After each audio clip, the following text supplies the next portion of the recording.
تو اب اس صورتحال میں اور خواتین کی تو ہے ہی نہیں، آپ کو پتہ ہے کیبنٹ میں، اور ہمیشہ ویسٹرن میڈیا سے یہ بات آتی ہے، یہ اٹھائی بھی گئی کہ یہ ایک مکمل کابینہ نہیں ہے اور اس کے اندر خواتین کو کسی کی صورت بھی نامزدگی نہیں دی گئی. تو اس کیبنٹ کے حوالے سے بھی میں آپ سے جاننا چاہوں گا، آپ نے بات کر ہی دی ہے کیبنٹ کی، تو اگر اس میں وہ خاتون کو کوئی نمائندگی نہیں دیتے تو کتنا آپ دیکھ رہے ہیں ویسٹ جو ہے اس بات کو ایکسپلائٹ کر سکتا ہے؟ دیکھیں نا، اس میں دو چیزیں، ایک تو امریکن پبلک کا پریشر بھی ہے، میڈیا کا پریشر ہے، جو بائیڈن کی جو ایڈمنسٹریشن ہے اس پہ، تو ان کو اس پرٹیکولر کیبنٹ کے ساتھ طالبان کو ایکسیپٹ کرنا ان کے لیے بڑا مشکل ہوگا، کیونکہ وہ ایک بندے کا ڈیسیشن نہیں ہوتا ہے نا، پورا ایک سلسلہ ہے، پورا ایک پبلک اوپینین موبلائز ہوتا ہے، میڈیا پر اس کی ساری ڈسکشن ہوتی ہے.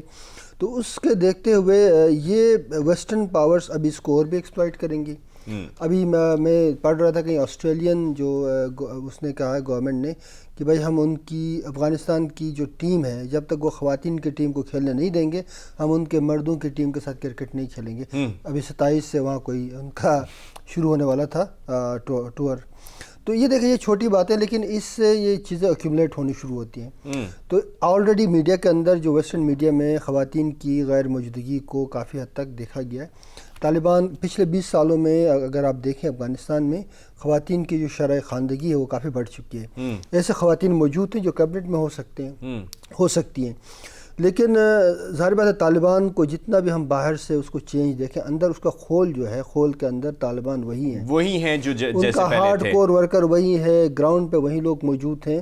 جو اس وقت خوف ہے نا، جیسے میں پہلے بھی کہتا رہا ہوں کہ طالبان سے ہی خطرہ ہے، کیونکہ ان کا جو ہارڈ کور ورکر ہے، اگر اس کو لگے کہ اوپر کی جو لیڈرشپ ہے یہ مختلف طریقوں سے جدیدیت کی طرف آ رہی ہے، تو وہ کھسک کے داعش کی طرف اور یا القاعدہ کی طرف جا سکتا ہے. تو یہ سب سے بڑا خطرہ جو ہے، ایک بہت بڑا گیپ کریٹ ہو گیا. اگر پچھلی پریویس گورنمنٹ کی طرف دیکھا جائے تو وہاں پر ایک ہمیں یہ نظام نظر آ رہا تھا کہ ملا عمر اور جو گراؤنڈ پہ کھیلنے والے لوگ ہیں، یعنی جنہیں ہم مجاہدین کہتے ہیں، ان کے اندر مائنڈ سیٹ اپ ایک تھا، مینٹیلٹی ایک چل رہی تھی. لیکن ابھی دیکھا جائے تو گراؤنڈ پہ موجود جو لوگ ہیں ان کی مینٹیلٹی اور ہے، اور جو سامنے لوگ آ رہے ہیں وہ ڈپلومیسی کی طرف جا رہے ہیں. اور اگر اس میں کلیش آ گیا تو پھر کہاں کھڑے پائیں گے طالبان اپنے آپ کو؟ اس میں جو بنیادی خطرہ ہے وہ جیسا آلریڈی ہو چکا ہے کہ ابھی خبریں ہیں کہ بہت سارے جو ہارڈ کور ورکر داعش کی طرف موو کر رہے ہیں، اور القاعدہ کے بھی، کیونکہ جو گراؤنڈ پہ ان کے جو جہادی لڑے ہیں وہ صرف اسی آبجیکٹیو پہ لڑے ہیں کہ ہم ایک اسلامی شریعت کا نفاذ کریں گے، اور وہ شریعت جو ان کی اپنی ڈیفینیشن کے مطابق، جو ان کی بنائی ہوئی شریعت ہے، جو پہلے 1996 میں تھی وہی والی. اچھا، اب اس میں مسئلہ یہ ہے کہ وہ اس شریعت کو لے کے آنے کے لیے آج کے حالات میں طالبان کے لیے ممکن نہیں ہے لیڈرشپ کو. اس وقت خیر امریکہ نے بھی سپورٹ کیا اور پاورز نے بھی سپورٹ کیا. اب جو ہے لوگ دیکھ رہے ہیں کہ طالبان کو ایک افغانستان کے اندر ایک سٹیبل حکومت چاہتے ہیں. سٹیبل حکومت کیسے ہوگی؟ جب تک آپ اب پشتون آپ کے 45% ہیں، باقی 55% اور ایتھنک گروپ ہے، جب تک آپ ان کو نہیں ملائیں گے، ایک انکلوسیو گورنمنٹ نہیں بنائیں گے، تو امن تو قائم نہیں ہو سکتا. مطلب دیکھیں نا، وہاں پہ جو بنیادی جو خانہ جنگی کی وجوہات افغانستان کی اگر آپ تاریخی طور پہ دیکھیں تو وہ ٹرائبل کلیش ہی ہے. صحیح. جب تک قبائل کو آپ شامل نہ کریں، اب اس کیبنٹ میں تو قبائل کی نمائندگی تو ہے نہیں. صحیح، قبائل کی نمائندگی اس کیبنٹ میں نظر نہیں آ رہی. اسی کے اوپر مزید بات کریں گے. بریک پر جا رہے ہیں ناظرین، واپس آتے ہیں. تو قبائل کی نمائندگی مکمل طور پر نہ ہونے سے کیا خدشات لاحق ہوں گے؟ کیونکہ امن اس طریقے سے قائم نہیں ہوگا جب تک سارے اکٹھے اور مل بیٹھے نا. تو اس پر بات کریں گے، ہمارے ساتھ رہیے گا.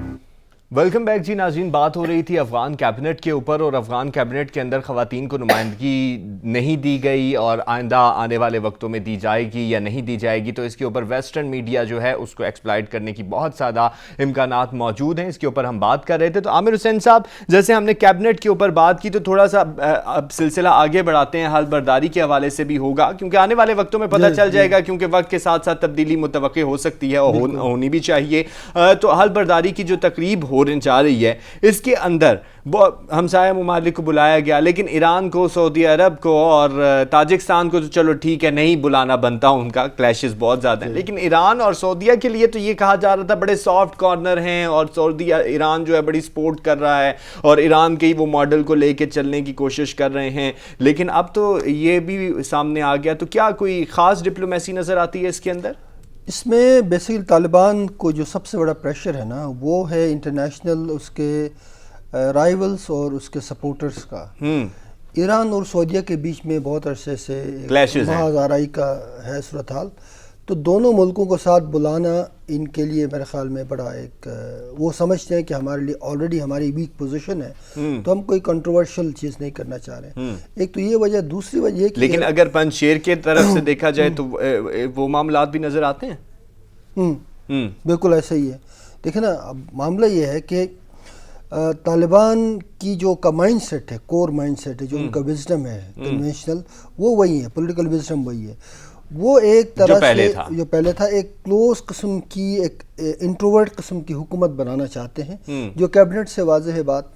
تو یہاں پہ ایک تو یہ بات ہے. دوسری بات یہ ہے کہ سعودیہ کے اندر بھی ابھی جو محمد بن سلمان ہیں اور لوگ ہیں, وہاں پہ بھی ایک تحریک چل رہی ہے اوپن اپ کی. وہ آہستہ آہستہ کھل رہے ہیں اور ہمارے یہاں بند کر رہے ہیں, وہاں لوگ کھل رہے ہیں. تو بات یہ ہے کہ طالبان کو اس وقت جو ہے نا ایک اس طرح کا میسج دنیا کو دینے کی وہ کوشش کر رہے ہیں کہ ہم خود کچھ کر سکتے ہیں, باہر سے ہم نہیں بلائیں گے. حالانکہ ان کو یہ پریشر پہلے بھی موجود تھا کہ آپ کو جب بھی آپ انٹرنیشنل ڈپلومیسی میں انگیجمنٹ کریں گے تو آپ کو اپنے نیشن اسٹیٹ کی حیثیت سے کرنی ہے. نیشن اسٹیٹ کے اپنے آبجیکٹیوز, اپنے مفادات ہیں, آئیڈیالوجیکل وہ جو کور ہے, اس کے علاوہ ریاست کے معاشی مفادات کو کسی نے ان کو یہ ایڈوائز کیا کہ آپ اپنے معاشی مفادات کے تحت کریں اور کنٹروورسیز کو فی الحال آنے نہ دیں. ایک تو وجہ یہ نظر آتی ہے. دوسری وجہ یہ نظر آتی ہے کہ طالبان میں ابھی اس وقت اتنا زیادہ کانفیڈنس نہیں ہے جس طرح کہ انہوں نے بات کی ہے کہ ہم سب کو انگیج کریں گے, سعودیہ کو بھی کریں گے, ایران کو بھی کریں گے. دیکھیں پاکستان جیسا ملک کافی حد تک سٹیبل بھی ہے, وہ سعودیہ اور ایران دونوں کو ایک ساتھ انگیج نہیں کر پا رہا ہے. کہیں نہ کہیں اس کو وہ کرنا پڑتا ہے, اپ اینڈ ڈاؤنز آتے ہیں, اور اسی لیے مطلب طالبان کے لیے ممکن نہیں ہے. تو غالباً یہ تھنکنگ ہے. ادروائز میرے خیال میں جو میسج جائے گا اس کا بڑا نیگیٹو جائے گا, کیونکہ آپ اگر کسی طرح سے انٹرنیشنل لیول پہ اپنی ڈپلومیسی کو انگیج کرنا چاہتے ہیں تو اس کے لیے آپ کو اکراس دا بورڈ جانا ہوگا تمام ممالک سے, خاص کر ایران تو بالکل آپ کے ساتھ ہے نا. ایران سے تو آپ دشمنی لے بھی نہیں سکتے, اور ایران کی ایک انٹرنیشنل لیول پہ ایک بہت زبردست سٹینڈنگ موجود ہے, ڈپلومیٹکلی اسٹرانگ ملک ہے اور اس کا اپنا ایک ڈیپتھ موجود ہے. تو ایران نے اچھے ہمسائے کی طرح ان کو پہلے سپورٹ بھی کیا regardless of their ideological differences. تو اس وقت جو صورتحال ہے وہ طالبان کے لیے سعودیہ سے زیادہ امپورٹنٹ کام ہے ایران کے ساتھ تعلقات بنانا. ایران کے ساتھ یہ بنا پائیں گے تو پھر ان کا ارد گرد کا ماحول سیف ہوگا. جیسے اگر میں یہاں پر ایک بات کہوں, اگر ہم پاکستان کے بہت ماضی میں چلے جائیں تو ہمارا جو امریکہ چلے جانا اور روس کو پس پوش ڈال دینا, کوئی سملیرٹیز ہی نظر نہیں آتی. بالکل ایسا ہی. دیکھیں نا, ہم نے لیاقت علی خان صاحب کے دور کی بات کر رہا ہوں. ایگزیکٹلی اس زمانے میں جب ہم نے یہ کیا تو اس وقت ہم نے بہت کچھ لوز بھی کیا اس پورے کھیل میں. ہمیشہ یہ ہوتا ہے کہ آپ اپنے نیبرہڈ کو اگر آپ, حالانکہ ہم بہت دور چلے گئے اور پڑوس کو چھوڑ دیا اور اس کی ہمیں بہت سے ثمرات بھی بھگتنے پڑے. اب اس میں ایک اور وجہ ایران کو نہ بلانے کی. دیکھیں ایران کے حوالے سے اس وقت افغانستان پہ پریشر ہے انٹرنیشنل فنڈنگ کا. یہ یو این بھی ابھی کہہ رہا ہے پیسے دے دو, امریکہ بھی دے رہا ہے, اور اس پہ شرط بھی یہ ہے کہ آپ ایران کے ساتھ تعلقات نہیں رکھیں. یہ انٹرنیشنل پریشر بھی ہے ان کے اوپر.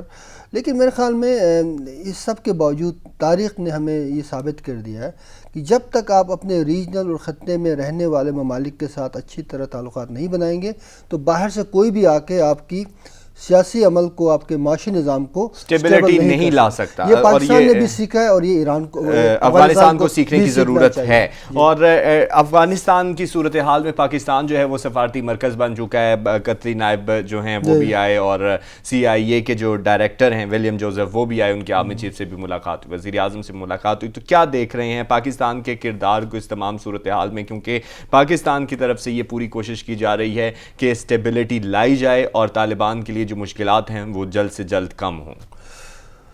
پاکستان کا کلیدی کردار ماضی میں بھی رہا ہے اور ایک دنیا میں پرسیپشن بھی ہے. لوگ جو انٹرنیشنل کمیونٹی ہے وہ سمجھتی ہے کہ پاکستان کا افغانستان میں بہت زیادہ انفلوئنس بھی ہے اور سٹیک بھی ہے.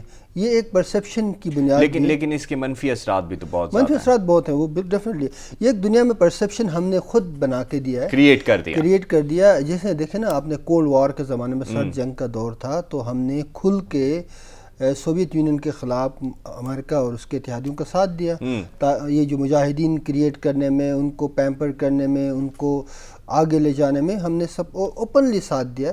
اس کے بعد پاکستان کا ایک ایسا امیج بنا ہے کہ پاکستان گویا افغانستان کے معاملات میں بہت زیادہ مداخلت کرتا ہے اور اس میں ان ہے، اس پرسیپشن کے تحت بھی لوگ یہاں آتے۔ دوسرا جو ہے پاکستان ہمارا سب سے بڑا جو ہے افغانستان کے ساتھ ہمارا بارڈر ہے، 2500 سے زیادہ کلومیٹر کا بارڈر ہے ڈیورن لائن کا، اور ایک ایسے روابط ہیں جو کسی باؤنڈری کے محتاج نہیں ہے، اکراس دا بارڈر لوگوں کا آنا جانا، اکنامک ٹائز میں موجود ہے، اور پاکستان کا اسٹریٹجک ڈیپتھ بھی ہے کسی حد تک افغانستان۔ تو ان حالات کو دیکھتے ہوئے پاکستان میں انٹرنیشنل ڈپلومیٹس کا آنا ایک نیچرل بات ہے۔ دوسری سائڈ پہ ایران ہے، دیکھیے ایران اور طالبان کا اتنا زیادہ ایکویشن نہیں بنا۔ پھر سنٹرل ایشیا کی طرف آپ دیکھیں، وہاں بھی ایسے نہیں ہے۔ پاکستان واحد ملک ہے اس پورے اس میں نیبرہڈ میں جس کے ساتھ طالبان کی جو پچھلی حکومت تھی اور اب بھی حکومت ہے، سافٹ کارنر موجود ہے۔ لیکن سافٹ کارنر موجود ہونے کے باوجود بھی، جیسے آپ نے کہا ڈیورن لائن ہے، ایک بہت بڑا سرحدی علاقہ ہے، لیکن بعض اوقات طالبان کی طرف سے اس طرح کے ریمارکس بھی دیے جاتے ہیں کہ اس کو تسلیم نہیں کرتے ہم، اور بالکل برادرانہ ممالک ہیں، آ سکتے ہیں، جا سکتے ہیں، اور جس طرح کہ آپ نے یہ کہا کہ ویسٹ میں جو پرسیپشن بن گیا کہ ہمارا وہاں پر بہت زیادہ اثر و رسوخ ہے، تو اس کو کس طریقے سے کم کیا جا سکتا ہے، اور اس طرح کی ڈیورن لائن کے ادھر سے ادھر آنے جانے والی باتوں کو کس طرح سے کیپچر کیا جا سکتا ہے؟ اس وقت جو ہے نا بنیادی طور پہ پاکستان کو اپنا جو ڈپلومیٹک وہ اسٹیٹمنٹ ہے نا وہ اس طرح رکھنا چاہیے کہ جیسے ابھی کوشش کی جا رہی ہے، جیسے پاکستان کے مختلف جو حلقے ہیں انہوں نے یہ بات کہی بھی ہے کہ ہم افغانستان میں ایک سٹیبل حکومت چاہتے ہیں۔ یہ پاکستان کے انٹرسٹ میں بھی ہے، ہمارے انٹرسٹ میں یہ ہے کہ دیکھیں وہاں سٹیبلٹی آئے گی تو پاکستان کے اندر سٹیبلٹی آئے گی۔ ہم نے وار آن ٹیرر پہ بڑے پیسے خرچ کیے، اپنی جانیں ضائع کی، اپنے سیکیورٹی فورسز کو قربان کیا، عام شہریوں کو قربان کیا، بہت پیسے ضائع کیے۔ اب اس طرح کے سچویشن کا ہم محتمل نہیں ہو سکتے کیونکہ ہماری معاشی حالت بہت کمزور ہے۔ تو وہاں سٹیبلٹی آئے گی، اور وہاں جو تحریک طالبان والے ہیں اور القاعدہ، داعش ہے، ان کو اگر افغانستان میں طالبان ان کو پناہ نہ دے، ان کو نکالے اپنے ٹیریٹری سے، پاکستان کی یہی کوشش ہونی چاہیے کہ ہم آپ کے اندر مداخلت نہیں کریں گے لیکن آپ ہمارے۔ ہاں بالکل ایسا ہی ہونا چاہیے، ڈپلومیسی ایسی ہونی چاہیے کہ وہ ہمارے ہاں مداخلت نہیں کریں گے، ہم ان کے ہاں مداخلت نہیں کریں گے، لیکن اسٹیبلٹی جو ہے وہ مقصد ہے افغانستان کے اندر۔ واپس آئیں گے تو بات کریں گے بلاول بھٹو زرداری صاحب کے بیانات کے حوالے سے، اور پی ڈی ایم اور پاکستان تحریک انصاف کے حوالے سے۔ تمہارے ساتھ رہیے گا۔ ویلکم بیک ناظرین، افغانستان کی صورتحال پر ڈیٹیل میں بات ہوئی، اب ذرا ملکی حالات کے اوپر بات بھی کرتے ہیں۔ بلاول بھٹو زرداری صاحب جو ہیں وہ بہت زیادہ متحرک نظر آ رہے ہیں، اور پی ڈی ایم کی صورتحال اور پی ٹی آئی کی صورتحال جو ہے وہ اس کے اوپر بات کریں گے۔ تو بلاول بھٹو زرداری صاحب، عامر حسین صاحب کہتے ہوئے نظر آتے ہیں ووٹ کو عزت دینے والے عدم اعتماد کی ووٹ کا استعمال نہیں کرتے، استعفے کی باتیں کرتے تھے لیکن استعفے نہیں دیتے، ان کی بات بھی بجا ہے۔ نون لیگ والے سعد رفیق صاحب کے بیان کو بھی دیکھیں، وہ کہتے ہیں جی اتنا دور نہ چلے جائیں کہ دوریاں اور بڑھ جائیں، ہمارے ساتھ آپ کام نہ سمجھیں۔ کیا تعلقات بنتے دیکھ رہے ہیں؟ کیونکہ دوریاں بہت زیادہ ہوتی جا رہی ہیں، ایک طرف بلاول بھٹو زرداری صاحب شہباز شریف کے ساتھ نظر آتے ہیں، دوسری طرف اس طرح کے بیانات ہیں، تو کیا ڈیفرنس ہے؟ پیپلز پارٹی کا جو شروع سے آپ دیکھیں پی ڈی ایم کے اندر ان کا جو سٹینس رہا ہے وہ بنیادی طور پہ ایک مڈل وے کی تلاش میں تھے، اور شہباز شریف کے ساتھ ان کے ایک نیچرل الائنس بنتا ہے، کیونکہ شہباز شریف جو ہے وہ خود بھی مفاہمتی ہیں، مفاہمتی عمل کے ذریعے پارلیمانی نظام کے اندر رہنا چاہتے ہیں۔ یہی زرداری کا بھی تھا، یہ ساری جو ڈاکٹرین ہے وہ زرداری کی ہے۔ اس میں بلاول بھٹو ویسے ہے فرنٹ پہ، لیکن ڈاکٹرین جو ہے نا بنیادی طور پہ مفاہمت والی وہ زرداری کی ہے۔ تو زرداری اور شہباز شریف کا ایک ہی نظر آتا ہے۔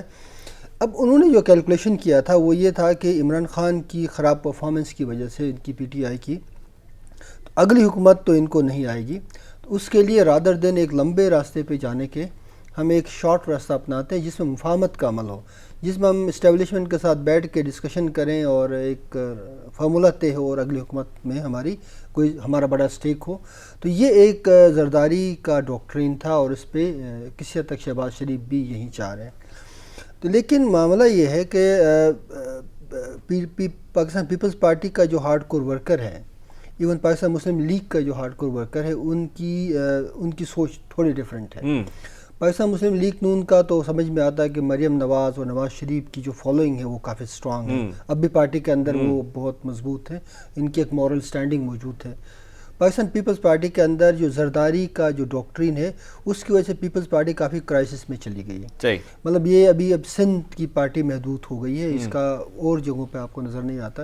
کوشش کریں گے ایک اشتراکی حکومت بنانے کی، ایک پارٹنرشپ والی حکومت، کولیشن والی، لیکن مجھے نہیں لگتا کہ لانگ ٹرم میں پاکستان پیپلز پارٹی کو اس سے کوئی فائدہ ہوگا، کیونکہ جو جمہوری پارٹیاں ہوتی ہیں ان کو اپنا جو ہورائزن ہے اس کو براڈ رکھنا ہوتا ہے۔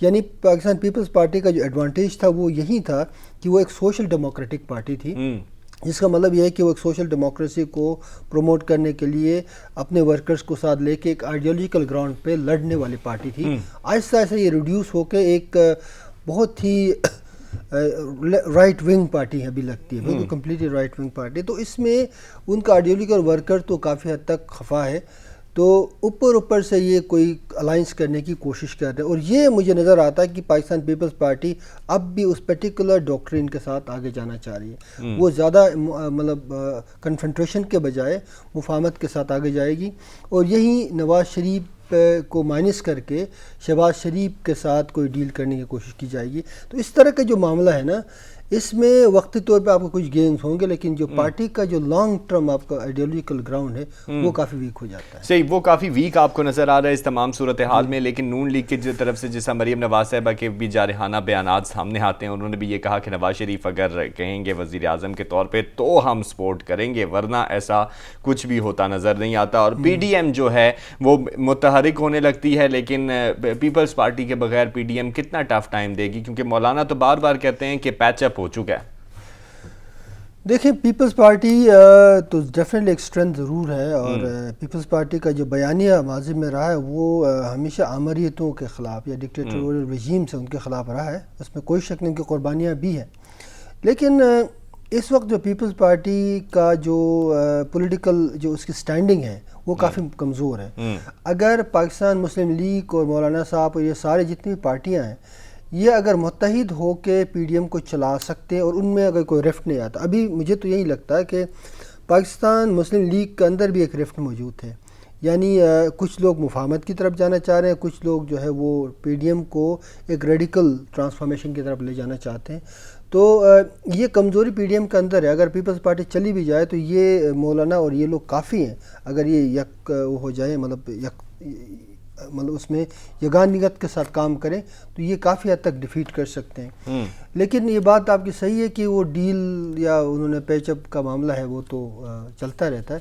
دیکھیں یہ ریاستیں اور سیاست میں نا وہ کوئی حرف آخر نہیں ہوتا، تو یہ لوگ جو ہے سچویشن کو دیکھتے ہوئے آگے چل رہے ہیں۔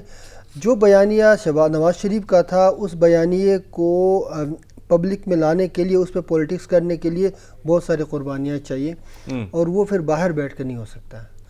یعنی وہ باہر بیٹھ کے نہیں ہو سکتا، اس کے لیے آپ کو واپس آنا پڑے گا، تو مستقبل میں دیکھنا پڑے گا کہ کہاں پہ موو ہو رہا ہے، اور اگر دیکھا جائے پاکستان پیپلز پارٹی کے جو مووز ہیں وہ اس کے اوپر مستحکم ہے، جس کے اوپر وہ پہلے بھی بات کرتے رہے، اور آنے والے وقتوں میں پتہ چل جائے گا کہ سیاست کا اونٹ جو ہے وہ کس کروٹ بیٹھتا ہے۔ پاکستان زندہ باد، اللہ حافظ۔